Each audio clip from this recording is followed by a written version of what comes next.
Okay, hi guys, and welcome to the show. Today, another episode of Gentry in a Jiffy. This is the shorter videos where I give some answers to your most frequently asked questions. And please, guys, do add your questions for future episodes in the comments below or email in theurbangentry@gmail.com, all one word. So this was actually left on the top 10 types of watches to avoid video. Oh, and I almost forgot. Sorry, I do apologize.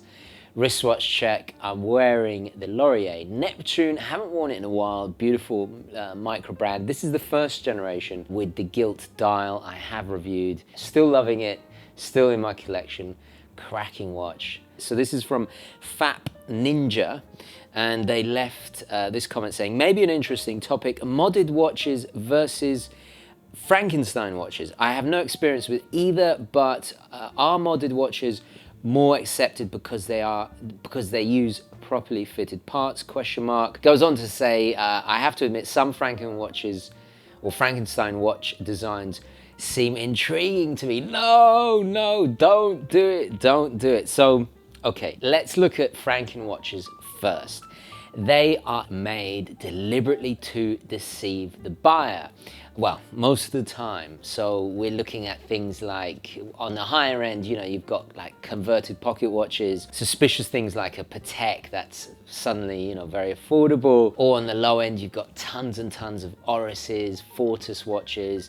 You know, I've talked about this before with, usually you can spot them a mile away with bright fluorescent neon hands that don't really work together, horribly repainted dials. They're also very suspiciously at a low price. You think you're getting a Swiss watch for a couple of $100, but guys, be warned.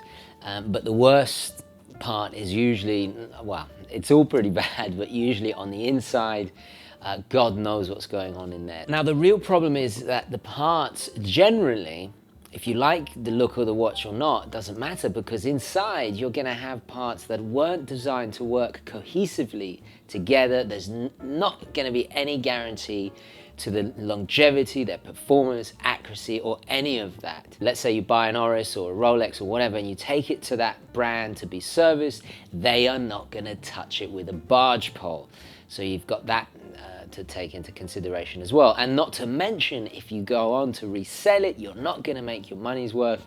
And if you don't declare it's a Franken watch, then you are the one that's going to be selling. Essentially, it's as good as a fake watch.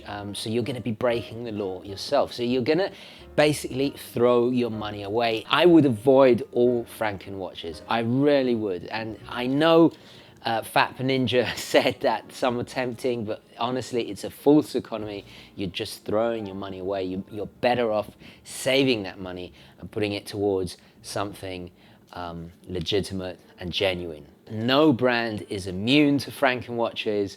I had a good friend of mine that bought a Rolex. It looked completely genuine on the outside from quite a well-known seller that actually has a YouTube channel. I'm not going to mention names. This is a prime reason why I always urge you to go to highly reputable sellers for used, especially well, all watches, but especially luxury watches, because you're risking a lot of money there, you know. So let's compare to modded watches. Well, modded watches are very, very different. These were customized by request by the owner to their specification. What I love about modded watches, the possibilities are endless, you know, from the bezels to the hands to the dials to the everything, almost entirely interchangeable. I'm quite apprehensive about modding higher end stuff, but look, hey, if you got the money for it and you really want to do it, why not? I've strongly considered actually having my Explorer Cerakoted, but you know, much to the horror of a lot of you out there, I suspect, when you hear me saying that. But anyway, there you go. This is originally was the 013, the smaller version. I had Cerakoting, I changed the hands, I added a domed sapphire crystal. You know, I've done a video all about it, custom signed crown, even upgraded the movement. I spent a lot of money on this. As with all things, with like, imagine a Savile Row suit with bespoke tailoring, with, you know, a custom engraved Purdy shotgun, for example. you know, customization is usually attributed to luxury items, and you get something that nobody else is going to have. Also, it's got to be mentioned, we mentioned the parts, the risk of not working correctly on Franken watches. With modded SKXs, the quality of the parts are getting really, really good. So there's a big difference there. Also, the quality of the watchmaker. Watchmaker 4 is my guy. I go to him. You know, a lot of people will say, wow, well, why didn't you do it yourself? I just don't have the time. And also, Watchmaker 4 is a prime example of somebody that has access to, for example, the pressure testing equipment, which is not cheap.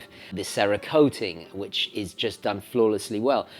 I don't have the time or money to invest in this kind of extremely expensive equipment. So he regulates them, and he's a professional. You look at this with a macro lens, you're gonna see probably better quality than the original out of the Seiko factory. The quality of the watchmaker and his work do vary. The modded 55 fathoms I had was not very well done at all, and there was dirt on one of the hands, slight misalignment, this kind of thing. I did a video all about it. I actually ended up sending it to my guy to redo it. So be wary of buying mods on eBay especially. I was actually considering modding my Rolex Explorer because I don't intend to sell it. And this is something you've got to think about, because unfortunately, with modded watches, and I speak from experience, I modded the I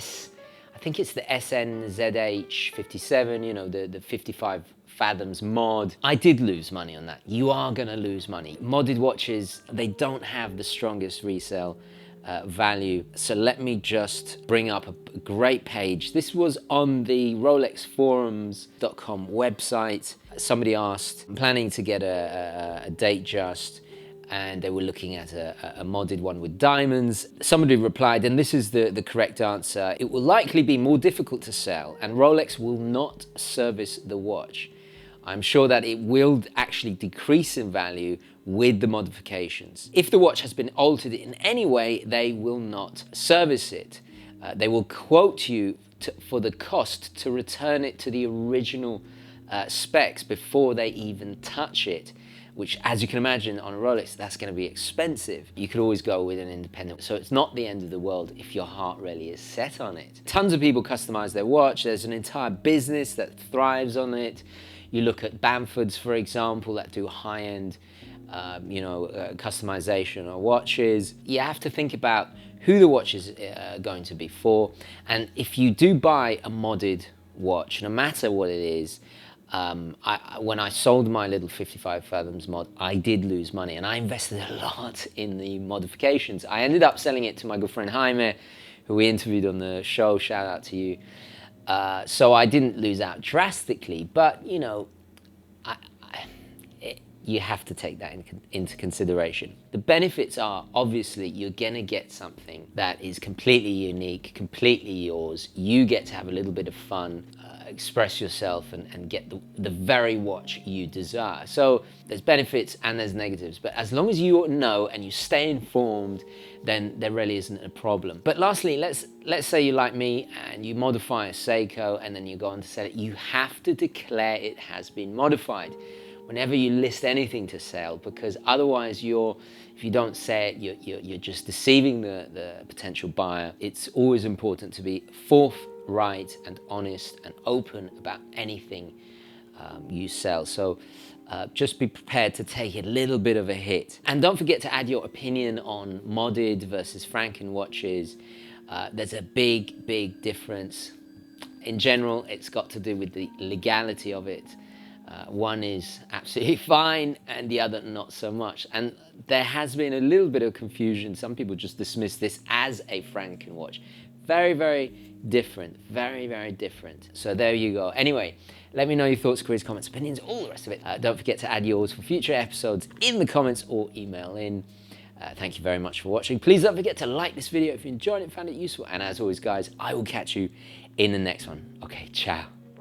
This is a public service reminder for the good Gentry. Please follow us on Instagram, join the Facebook UGWC group, and click on the bell to keep notified of new videos. Don't forget to keep it positive, keep it Gentry, onwards and upwards. Thank you.